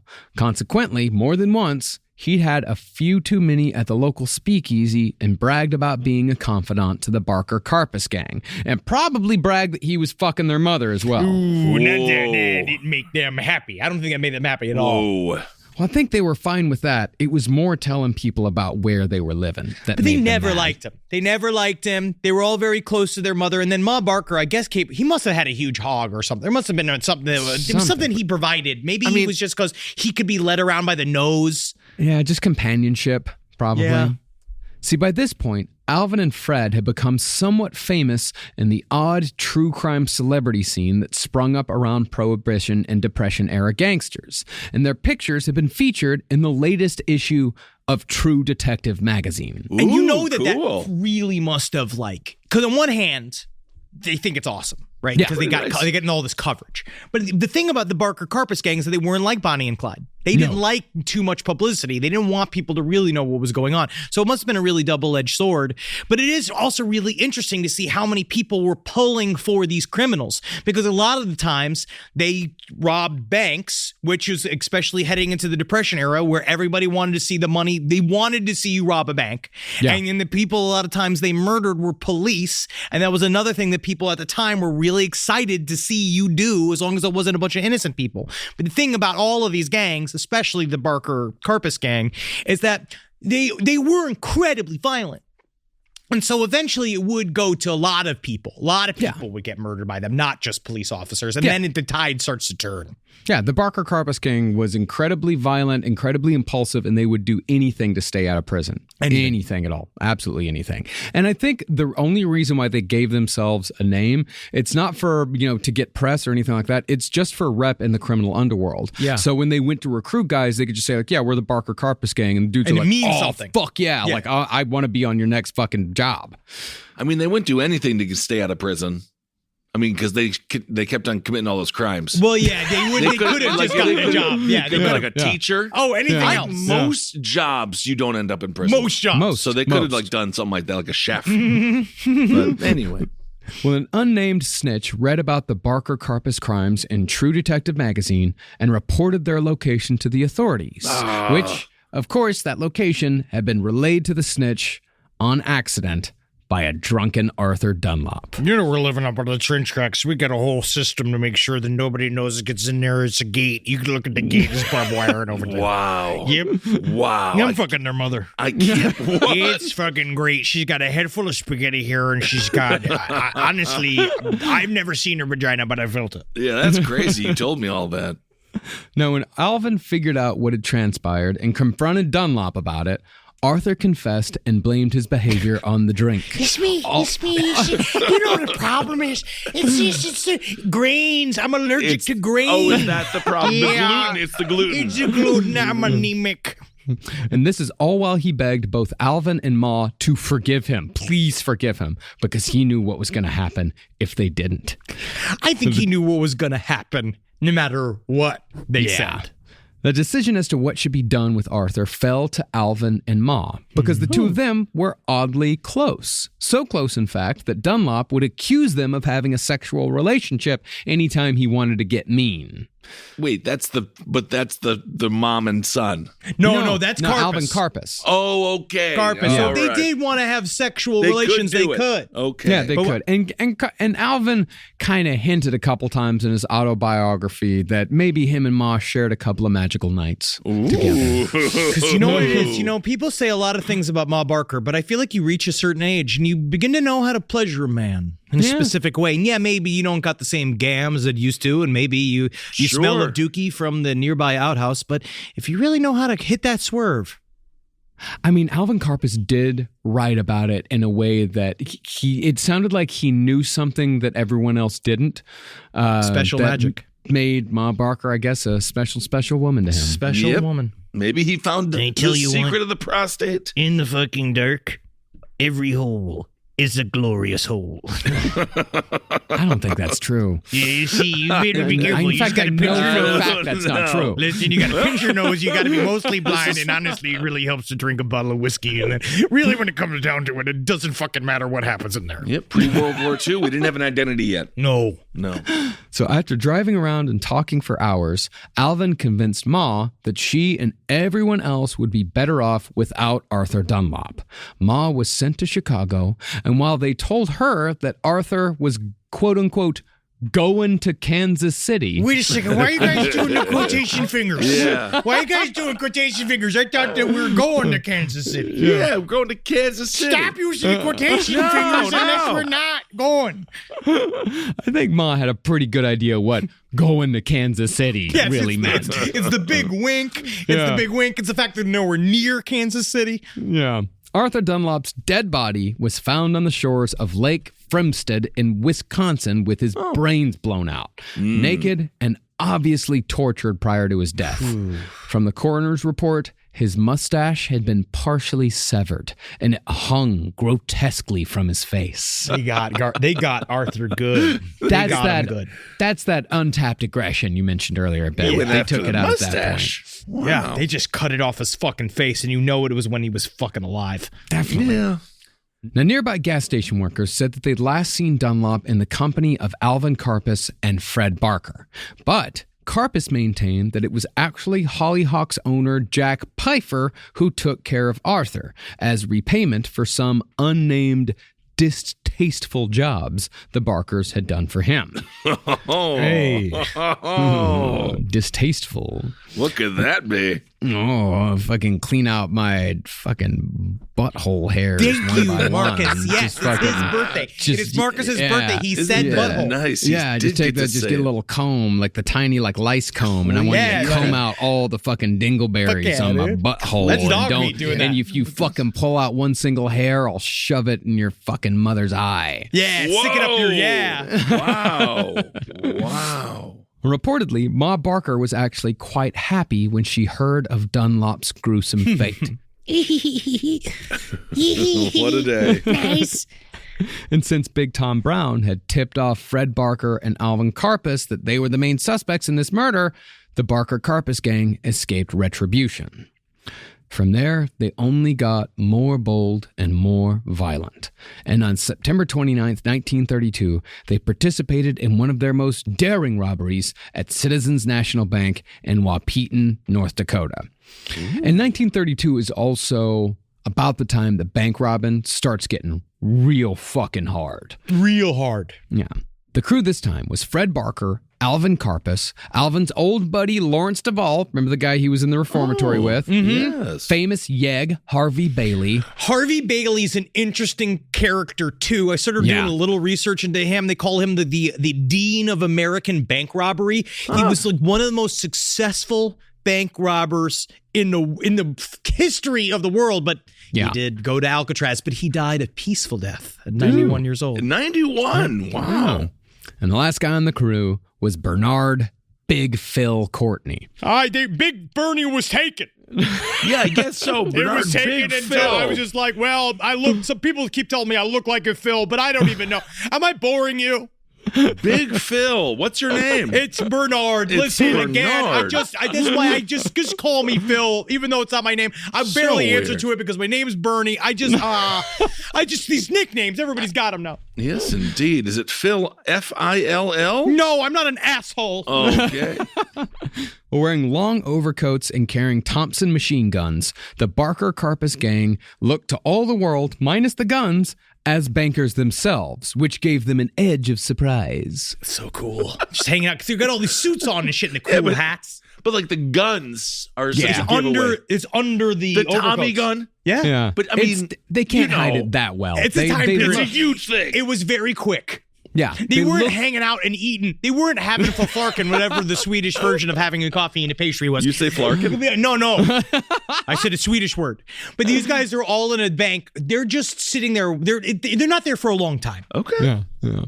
Now, the Barker-Karpis gang had, up to this point, always been pretty small, at times being comprised of only Alvin and Fred. As such, the robberies in the past were a little sneakier. But since they now had the criminal pool of St. Paul to choose from, they could go for a straightforward, everybody on the fucking ground approach. And that's exactly how they burst into Citizens National Bank. Yeah, man. Yeah, using, in the words of a later article, profane language. Pussies up! What? Pussies up! Suckers down! Pussies up! Pussies up? Pussies up! How do you want me to lay? Put your pussy in the sky! Put your pussy in the I sky! don't know how to do that. Just get on the ground! Okay, I can do that. The crew ordered the victims to drop to the floor, and while one gunman stood guard, the others emptied the cash drawers and got to work on the vault. Nah. Yeah. But as the bandits looted the bank, a cashier managed to hit the alarm. Don't be a hero. Again. Yeah, and for this one, they actually fucking bashed him in the head with their rifle butt when they saw that he fucking done it. Whoa. The cops showed up before the gang could finish, and as the alarm screamed, Fred Barker and Lawrence Duvall grabbed hostages. Using the women as human shields, Barker and Duvall charged out of the double doors of the banks and opened fire on the cops outside with 2 Tommy guns. And when reinforcements came, Alvin opened fire as well, forcing the cops to take cover while the hostages screamed and struggled to break free. Still firing, the gang loaded into their Hudson sedan, with some hopping on the running boards outside, still holding the hostages to keep the cops from pumping too many bullets into their getaway vehicle. And as they drove away, the gang used their signature, scattering 5-gallon milk jars full of roofing nails on the road to slow down the cops. Whoa. Some police cars were able to swerve and miss the obstacles, but others blew tires and crashed, all while dodging constant machine gun fire from the sedan carrying the Barker-Karpis gang. It's like all the fun saloon music. Awesome. Eventually, the robbers got away and dumped the hostages, all severely wounded and shot up with morphine. They actually did do that. They would, like, if someone got hurt, they brought morphine with them and like shot them. I was like, oh, you hurting? Sorry. They shot them up and then dropped them off 20 miles outside of town. They never hurt the hostages. It was they always said like, no, we don't hurt the hostages. The cops hurt the hostages. That's where we got illegally. They were being used as human shields. Yeah, but they were there. Also, if these cops were good, like a RoboCop, shoot between the dress. It's very difficult. It's very difficult at the time. He was half a robot, so. But these guys this is where they realize this is their bread and butter. What we'll do is we're just gonna we'll take hostages all the time. We're gonna take them and we're gonna use them, because then everybody gets all upset because they got an old lady like strapped to the side of the car. But that's how you make that money. It is kind of funny to think about like 10 people just duct taped to the side of the car. And like, no one will hit us now. Yep. But even though the hostages slowed down the gunfire a little, the cops had still filled the gang's Hudson with bullets, popping 2 tires and puncturing the gas tank. Abandoning their heap, the gang found a dilapidated farmhouse with an old Essex in the front yard. They were soon greeted by a farmer and his family, and Alvin Karpis matter-of-factly told them that they just robbed the Wapitan Bank and they need to buy his car for further getaway purposes. Let me just level you. Okay, you can send me an invoice. You can Venmo request me, but this is how it is. We'll fucking kill you. I really feel like it comes down to they will just fucking kill the family. But they offered cash. I mean, this is actually a good way to get rid of a bad car. Yeah, the old man readily agreed, especially considering how big of a wad Alvin was offering. Ooh. But the old man added that he didn't give a fuck if they robbed the bank, because all banks ever do is foreclose on us farmers. Fuck you. Fuck the man. This man, it's hard. It's hard. That is like such a Depression era idea. Like the farmer, like, just like, fuck yeah, I'll help you. Of course. Fuck the bank. I hate the fucking bank. I hate cops. I hate everyone. I hate the bank. I've screamed, I hate the bank. Of course. Yeah. And with that, the gang loaded into the Essex and sped away with $7,000 in cash. And what's funny is that they actually this one was such higher effort and so much more dangerous. They got the exact same amount of money as they got when they just hid in the bank and popped out. You never know. Little boys. I feel like you never know what you're going to get. Well, they have a story to tell now, don't they? Yeah. Mm-hmm. Yes, indeed. It seems exciting. But they have a new way of doing it, too. They get a new tactic. Now, while that robbery was a little rough, the other 5 robberies they committed in 1932 went a hell of a lot smoother, and by the end of the year, the Barker-Karpis Gang had stolen the modern equivalent of $5 million. Damn. $1 million. Now, perhaps due to Alvin Karpis's paranoia, combined with the incident that led to the killing of a sheriff in Oklahoma, the gang didn't actually flash too much money. For Ma's part, she rented a quaint home instead of buying one, temporarily settling into a cottage at White Bear Lake near St. Paul. At least she got a house. Yeah. You know what I mean? Like, at least now she's inside and she can shit in the toilet. It's good. It's nice. It's a beautiful area. Posing as a widow named Mrs. Hunter. My poor husband, he died of getting shot by my sons in the fucking head, and I helped. I need to work on my bio. Is there anybody who could honestly help me with character development? Hon, I actually killed my husband too. Whoa! What we say is he died of cancer. Oh, that's awesome. See how easy that is? Yeah, tumors are just little bullets. Yeah. How'd your husband die, Ma? We shot him in the head. No, it's just too fun to say. It's too fun to say. Oh. Well, Ma brought along Fred and Alvin, and the home became a lake house where criminals could come, relax, and hear Ma play the fiddle all night long.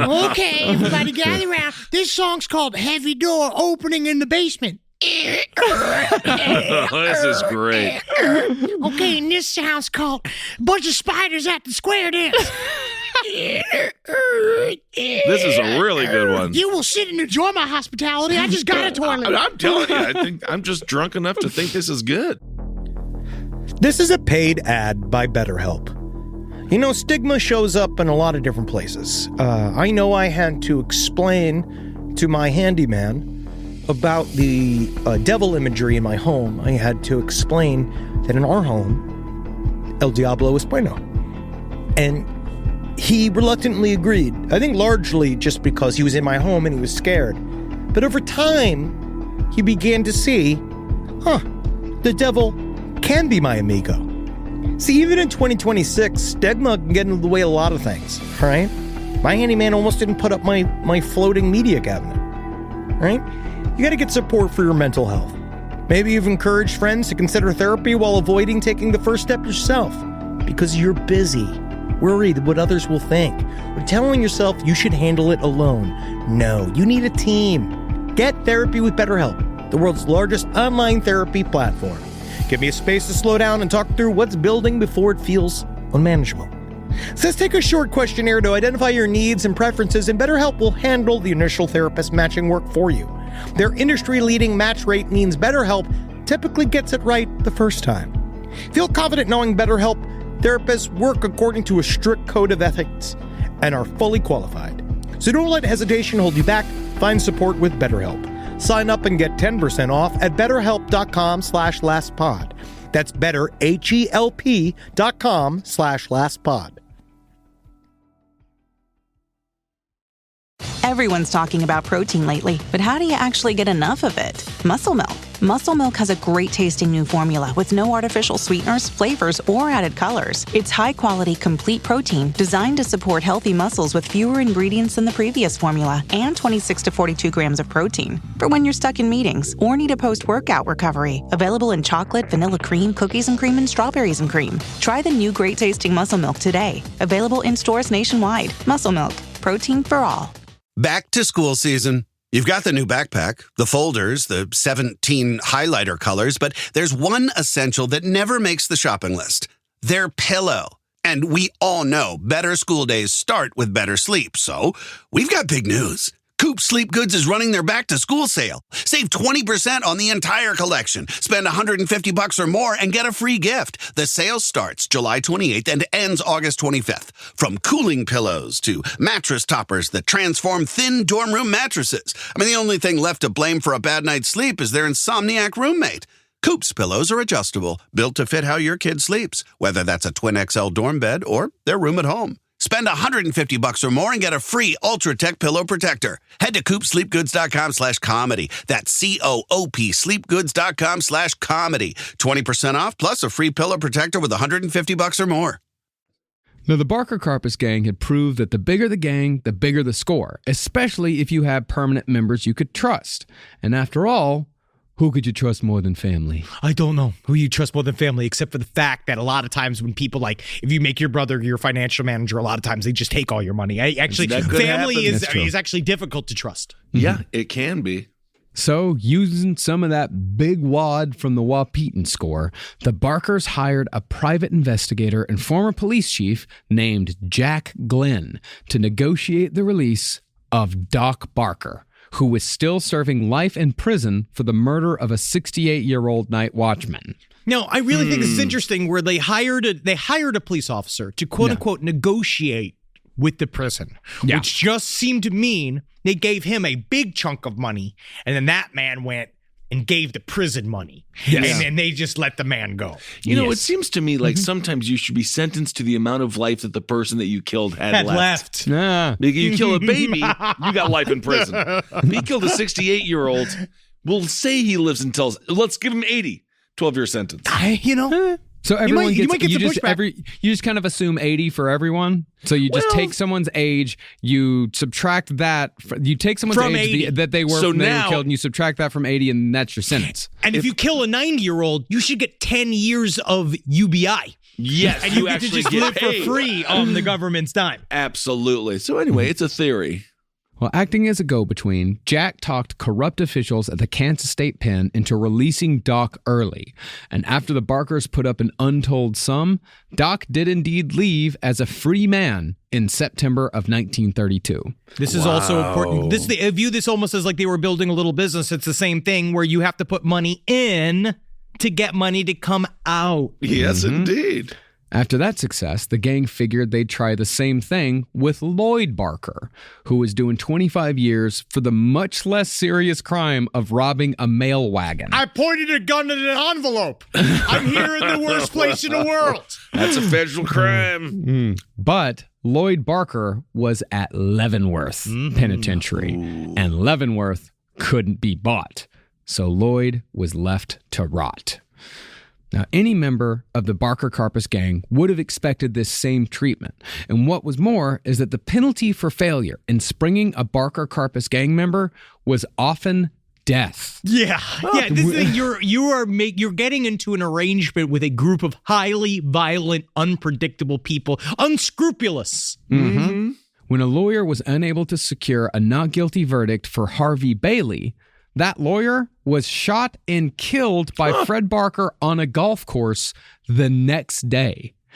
In other words, the incentive to help the Barkers instead of hindering them was quite strong. Because the thing about these guys, they show back up and they're like, I'm so sorry, Mr. Barker. I did everything I could do. And they just think that everything's fine and dandy. Meanwhile, you're dealing with a psychopath. Yeah. Right. Yeah, they think they're living in the polite world, and they don't realize that as soon as you hook up with a Barker-Karpis gang, like, you are in the animal world, and they will rip your throat out if they don't like the way you look. Oh, yeah. Well, then they're definitely going to want to go to Men's Warehouse. Because that's what you're going to like the way I look. You're going to like the way my cancerous throat says that you're going to like the way you look. I think that he just liked his cigars. Did he die?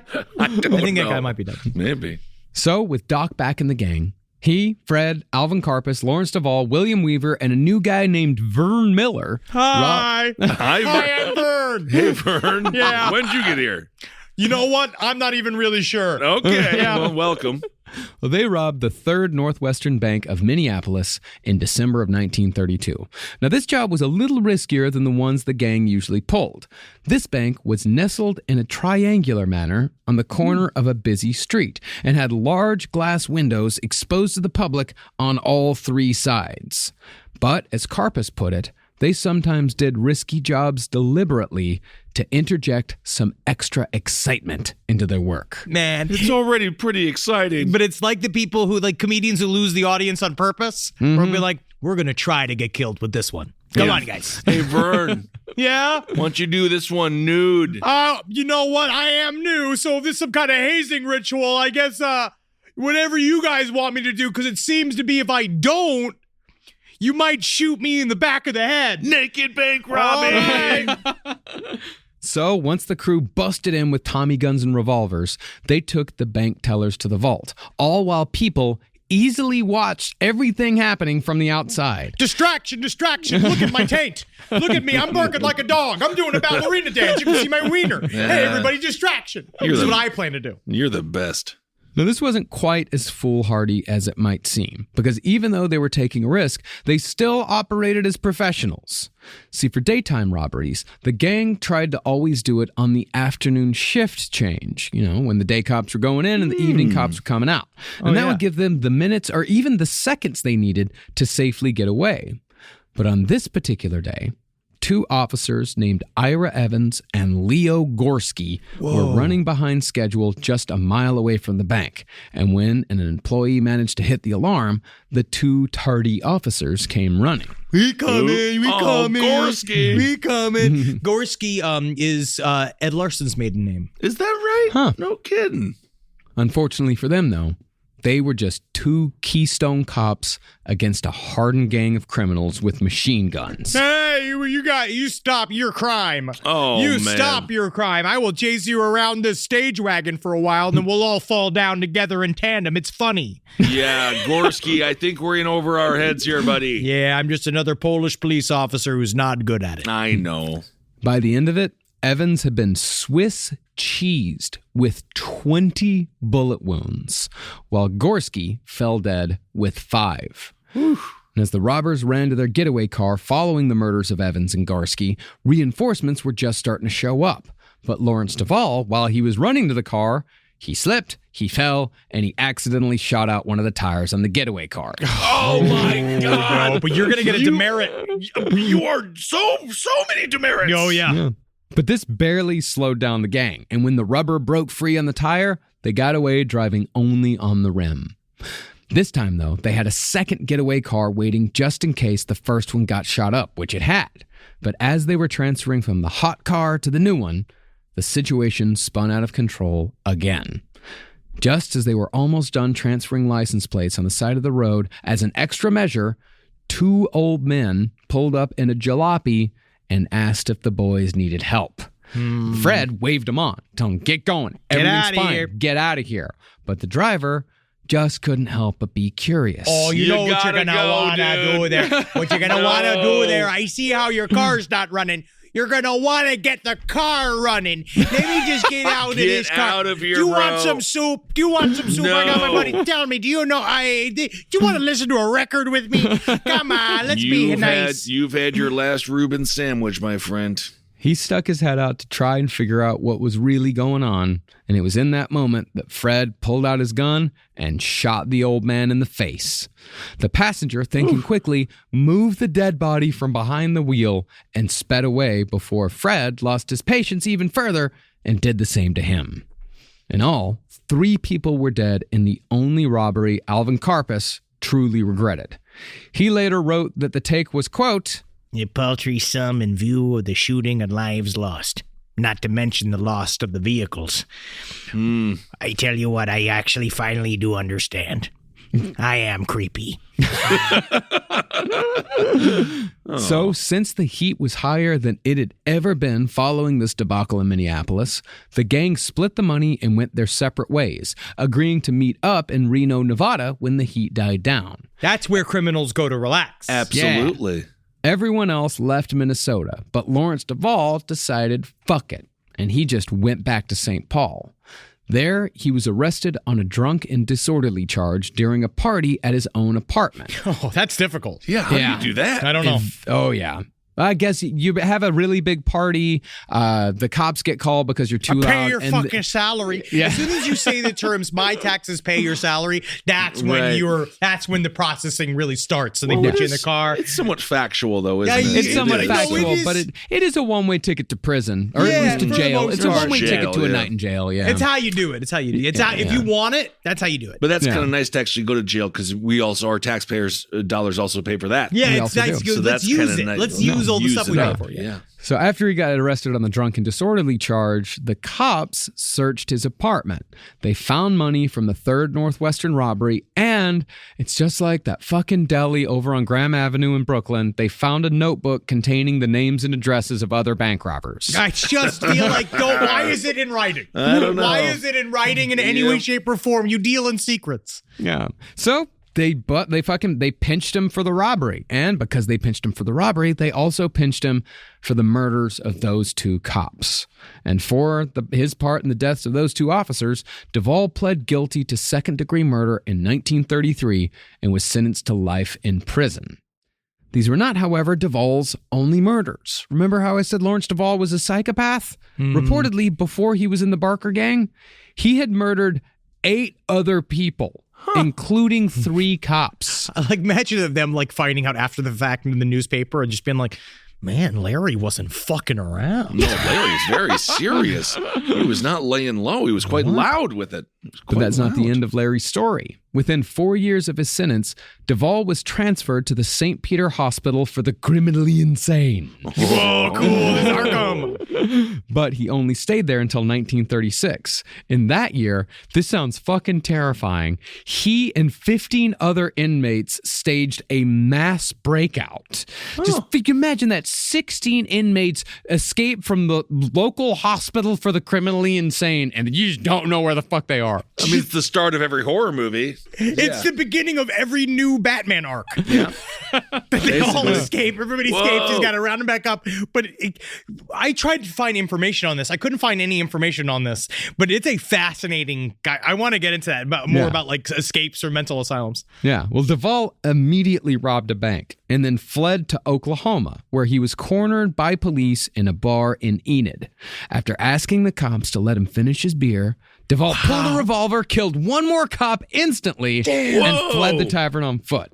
Other cops soon caught up, and after a short gun battle, Lawrence Duvall was finally brought down by 9 police bullets. That's how he wanted to go. Yes, it was. That was his dream. And he had that one last spear, that feeling, you sit there being like, can I at least finish my beer? And they're all watching you, watch all the beads of condensation run down. For a second, you become that Miller Lite commercial where you're like, nothing like the smooth, cold alpine waters that fuel the heart of Miller Lite.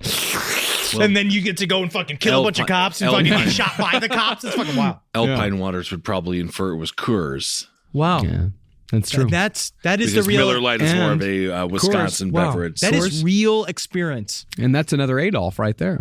Whoa. What? Adolf Coors. The guy who founded Coors. Adolf Coors? Yes, What? Adolf.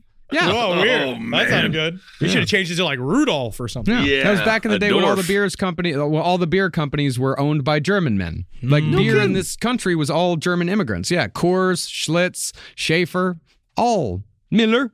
all Cum German goozlers? dudes. Have you ever had cum goozlers? Goozlers, yeah. Pabst, also another all Germans. Wow. Riekenbach. Remember Riekenbachs? They were awful. Riekenbach, yeah. Now, while Duvall was taking the fall for the Minneapolis job, the rest of the Barker-Karpis gang were celebrating their successful escape from justice in Reno with a Christmas Day shindig that featured infamous bank robber Babyface Nelson as a guest, because all of them have become buddies in St. Paul. And he just was there as the life of the party. He's Creepy, bringing though. all the bull. Yeah, Creepy's there. Babyface is there, and Babyface is like, goo goo gaga, what a nice time we're all having here, right? And they all get together. He's got a big rattle. I don't even know. This is funny. All of this is very funny. Gaga. He's there because he's baby. I don't know. I know that he was a murderer as well. He was actually very dangerous. Maybe he's that Babyface from, what was it, Happy Death Day? Yeah. Yes. Yeah. Babyface. Now, Babyface Nelson was also an infamous bank robber. Also, just like Alvin Creepy Karpis, if you called him Babyface Nelson, he'd fucking murder you. His real name was Lester Gillis. Well, maybe we should just normalize saying Lester. Yeah. No, man. No, he's Babyface. That's what he gets. That's the one thing these gangsters get, is that you get the nickname that is assigned to you. Okay. You don't get to choose. No. All right. Well, soon after the party, Ma and Alvin traveled to California with Babyface Nelson so Babyface could have throat surgery at a hospital that specifically catered to gangsters on the run. If you fucking came to that hospital, they'd treat any gangster as long as the gangster gave a generous, quote-unquote, donation to the hospital. You mean fair? Fair. Yes. There, Ma had a brief but heavy affair with the hospital director. It just reminds me of the Forrest Gump scene, just being like, your mother sure does want you to have an education. like the idea of just, oh man, just Chinese finger trapping this guy. Well, have fun with it. And afterward, Ma and Alvin returned to the rest of the gang to commit the most daring and dangerous bank robbery of their career. Now, by early February 1933, the gang had grown tired of Reno and were ready to commit more crimes. So they relocated to the Chicago area, where they got to work planning their next heist. That must have been very difficult because that's Al Capone territory. But I know that Capone knew them and liked them. Like, he liked the Barker-Karpis gang. He approved of them. It was fine if they were in the territory. It's just so long as they're not operating in his territory. Like, they're not going to Cicero and holding up a bunch of banks in Cicero. That's fucking Capone's territory. Because he'll kill you. He would kill you. It was decided that the target would be the First National Bank in Fairbury, Nebraska. And on one gray Tuesday morn, the Barker-Karpis gang burst through the front door once more with Tommy guns, demanding all the money in the vault. Pussies up! Suckers down! Pussies up! Wait, what? Suckers down! What is a sucker? Just get on the ground! Okay. In this robbery, the crew was Fred and Doc Barker plus Alvin Karpis as the lead gunmen, while veteran Yeg, Frank Jelly Nash, served as their backup inside the bank. I don't even want to know how a Yeg got the nickname Jelly. Yeah, it's better than Jam, because Jam's got all the fruit chunks in it. Yeah. Standing guard outside the entrance of the building was Volney Davis and Earl Christman, while Eddie Green stood at the back door to keep any officers from surprising them. Finally, Jess Doyle waited outside across the street in a black Buick, ready to drive the whole crew far away just as soon as the job was done. Now, 16 people worked at First National, and they were all, along with the patrons, told to get on the floor and, quote, keep their faces buried in the pavement until the robbers were out of the door. Fred pulled a pistol and shoved it in the face of a cashier named R.S. Wilfley. That is the most cashier name I have ever heard. R.S. Wilfley. And told him to get the bank president so he could open the vault. When the cashier said the bank president hadn't shown up to work yet, though, Fred said, fine, you do it. You do it. And he's got, he's got the little monocle, and he's that kind of like chubby guy, and he's got like the vest on. He's got a vest on, like, I don't know the combination, sir. And he's, I don't know it. And he's been like, well, you're going to want it. Well, you're going to get it. Yeah. Now, the cashier could barely keep his shit together as he turned the dial. So since he was moving a little slow, Fred gave him a little encouragement, announcing, quote, I guess we'll have to kill someone around here if there isn't more speed. Yeah. Whoa. Finally, Wilfley opened the vault, and while Doc and Jelly were stuffing money into bags, Fred and Alvin kept their guns trained on the patrons and employees still laying on the floor. You keep those vulvas pointing towards the fans. Oh, wow, vulva. Quite an educated term, sir. Yes. But as it was in Minneapolis, people outside could see what was happening. And when just the right loudmouth saw the scene, he called out, "Robbers!" See? His voice carried across. Robbers are in there. And once the call was sounded, Earl Christman, standing guard outside, he just fucking opened fire on the crowd. And once again, shit slid downhill. The first men on the scene were Deputy Sheriff W.S. Davidson and a gun salesman named Glenn Johnson. Glenn Johnson probably been waiting for this moment his whole fucking life. Yes. These two rushed to the bank upon hearing the call and found Earl Christman and Volney Davis almost indiscriminately shooting at citizens on the street. Not hitting citizens, but just shooting at them. Making them dance. It's like GTA 5 stuff here. Yeah. The deputy sheriff and Glenn Johnson returned fire, and as soon as they started firing, so too did Fred and Alvin, still inside the bank, open fire, shattering the windows with a storm of bullets from their Tommy guns.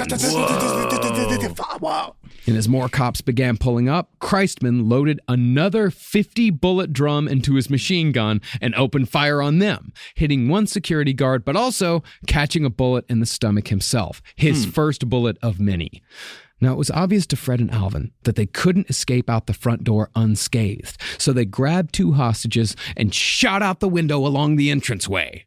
With the hostages in tow, Fred and Alvin stepped over the window frame while police fired. Police hit not the robbers, but the hostages. Yes. One in the side and hitting the other 5 times in the stomach. Could have just done it once. Could have just shot it one time and just been like, no, I think I, no, he could, let me see. I thought that was the dress. Well, fuck.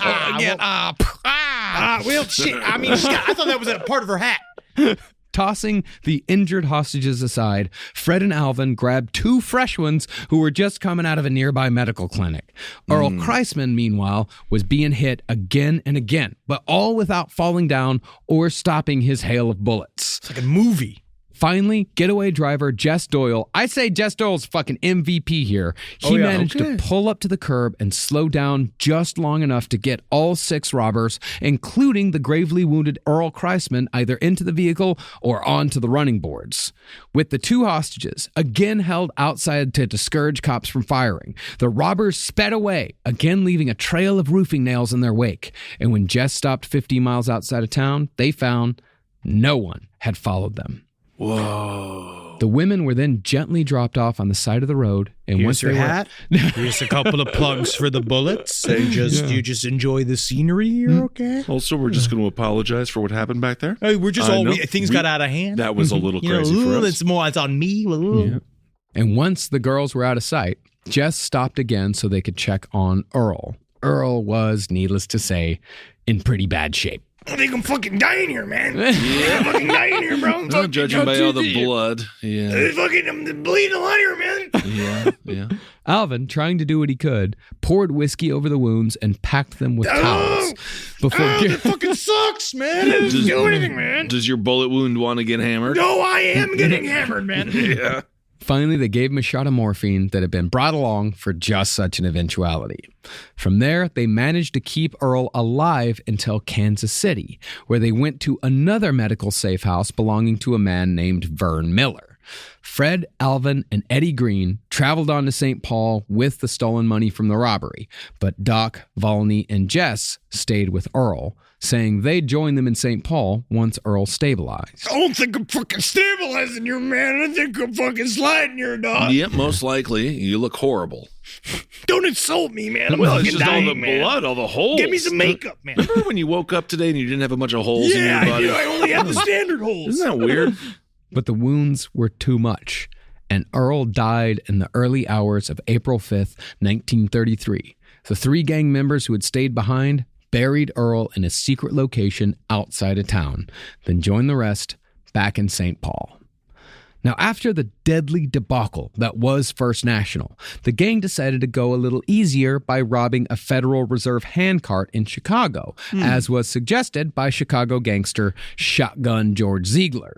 This guy's also interesting. The way he figured, they believe that they think that he is the architect of the St. Valentine's Day massacre. That he is the one who did it. He was a gunman for Capone. Yeah, he was described as a, quote, gentleman monster, and was known as one of the most sophisticated gangsters of the era, so his word had weight. But bad luck struck again, and when cops showed up sooner than expected, a new gang member named Monty Bolton shot Doc Barker's finger in the fray. God damn it, Montefer! I'm calling you by your full fucking name. Yeah. You're Montefer now. I understand. God damn it. Sorry about that.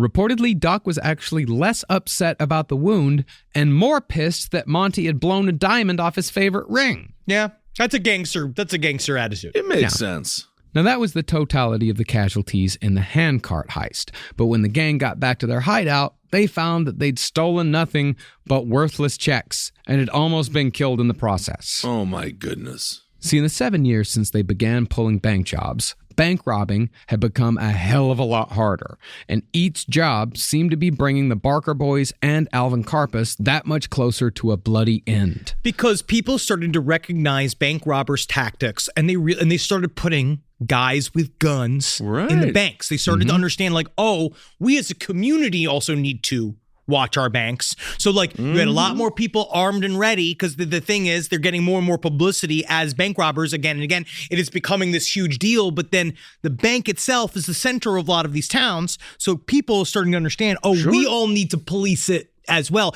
It can't just be the two deputies, the two Barney Fifes we got here. We all have guns. Absolutely. Well, Barney Fife, he's got to fish. He's going to go fishing at the old watering hole. I've never seen that show. Which one? That one with Barney the Fife. fishing, that was Andy Griffith. That's how the show starts. Andy and Opie, they're going fishing. Yeah, but I mean, Barney Fife definitely fished. And then Anthony came in, and then they fucking said a bunch of horrible shit. Yeah, I don't know. Yeah. Well, additionally, the bankers laundering their money and the officials in St. Paul getting kickbacks from the Barker-Karpis Gang were getting nervous about all these dead and wounded cops. Yeah. So, inspired by the Lindbergh baby case... It's the Lindbergh baby! We'll do that story one day, too. It's interesting. What an inspiration. It was decided that it was time to get out of bank robbing and move on to the Barker-Karpis Gang's most profitable venture, kidnapping. And that's where we'll pick back up for the conclusion to our series. And I am not going to spoil the ending here, but let's just say everybody dies. Whoa! And as we go there, not everybody. Not everybody. Not everybody. No, You're right. One person in the story lives to a ripe old age. Yes, but not the Lindbergh baby. No. Lindbergh baby got turned into chum, I believe. I think so. Yes. But this story is really, I mean, we're going to wind down. Next week, I think we'll also talk a little bit more about like why Ma Barker was listed as the criminal mastermind of this group. And we'll talk a little bit about that more in detail. We'll talk about J. Edgar Hoover and his panties. We'll do a little bit, tiny bit. And then next week, we see the end of like, this is the most daring group to join the world of bank robbery. Bank in American robbery, history. indeed. Speaking of just the wonderful worlds, thank you everyone who came out to our shows in Texas, Dallas, great. Houston, Austin. Y'all were just absolutely wonderful. We had a good ass show. Next week, we're very excited. We're going to be in Richmond. We're going to be in Washington, D.C., District of Columbia. Yes, the Philadelphia. capital of this country. And Philadelphia. We're very excited to see all of you. Absolutely. We're strong. We're long. We got to get some friction on, and we're ready to be out there with you. Absolutely. All right, everyone. Well, thank you so much for supporting the show. Anything Hope else you to enjoyed plug? this episode. Do we have just keeping supporting all the shows here on the Last We Podcast got Network? Z2, the comic book coming out in the spring. We got Soul Plumber is still being sold. We're not done with that yet. We've got issue 5's out. We got 6 issues. We got 1 issue left next month. And then, I guess that really is it. Yeah, you know where to find us. Oh, make sure, Spring Hill Jack remember, Coffee. February 1st, going wide to all the various platforms, staying on Spotify, moving over to our deal with Stitcher. Everybody's cool. Don't know when the Sirius XM show is going to be. We're going to get there. Watch the streams on Monday nights at 5 p.m. If you're a Patreon subscriber, you can watch live until it's done. PST. 8 p.m. PST. Yes, indeed. Yes. Time zones. Very strange, but yet very real. You're out there, so we got a lot of shit going on. All right, everyone. Don't even pressure me, man. Saying I don't grind enough. You saying are. I don't hustle enough. You have spoken yourself into this tizzy. I did. It's a Spring Hill Jack that's Yes, flowing through my veins. indeed. I just drank an entire 20-ounce mug of it. It's good, though. I feel good. Better than before. Better than you. Feel better than you. Happy, it's his birthday. Yeah, happy birthday. Can't feel better than Marcus on his Marcus! birthday. Thank you. 39 means nothing. No. Well, it means something. It does mean it's definitely feeling the cold breath of death on the back of your neck. No, it's just your warm. friends. It's your That's friends. the warm death. Yeah. You think warm? breath. No, I would say death is it's a cold breath. See, Mike, you know where I felt the cold think so. breath of death is when I found my first gray pube. Ah. That's where I do felt the think it's- shudder. No, death. cold is for comedy. Like Letterman's studio is cold. Yes, because that keeps people But I vibrant. think death, I think it's a warm Well, if breath. you're being set on fire. Well, Yeah. it just depends. Or when you're cremated. I think I it have also no idea. depends on how much you are looking to embrace it. You're right. All right, everyone. You're right. So hold death closely. If you want to. Okay, everyone, thanks so much for listening. Hail yourselves. Hail Satan. Helgeen. Magustalations, everybody. Hail me. We did it again. Another perfect episode. Almost Yeah. impossible to rob banks these days. You Yeah, gotta go it's like, through ugh. crypto. You gotta use crypto. Crypto. Steal from Yeah. the government. All these lazy bank robbers all sitting in their chairs, not getting out that's and what doing the real work. Oh, some kind of what blockchain. you gotta do. What you gotta do. This show is made possible by listeners like you. Thanks to our ad sponsors, you can support our shows by supporting them. For more shows like the one you just listened to, go to lastpodcastnetwork.com.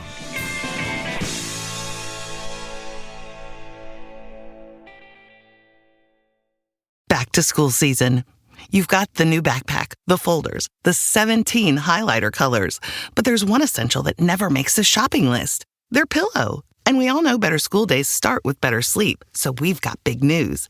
Coop Sleep Goods is running their back-to-school sale. Save 20% on the entire collection. Spend $150 or more and get a free gift. The sale starts July 28th and ends August 25th. From cooling pillows to mattress toppers that transform thin dorm room mattresses, the only thing left to blame for a bad night's sleep is their insomniac roommate. Coop's pillows are adjustable, built to fit how your kid sleeps, whether that's a twin XL dorm bed or their room at home. Spend $150 or more and get a free Ultra Tech pillow protector. Head to coopsleepgoods.com/comedy. COOP sleepgoods.com/comedy. 20% off plus a free pillow protector with $150 or more. Hi, listeners. Marcus, Ed, and Henry here. It's a little bit of an announcement. You loving all the episodes of Last Podcasts on the Left lately? Well, listen, now you can get even more from us. Squeeze it out of us. If you want to hear new episodes ad-free and unlock access to Last Podcast on the Left 7 days early, subscribe to SiriusXM Podcast Plus on Apple Podcasts or visit SiriusXM.com/Podcast Plus to start your free trial today. Do it.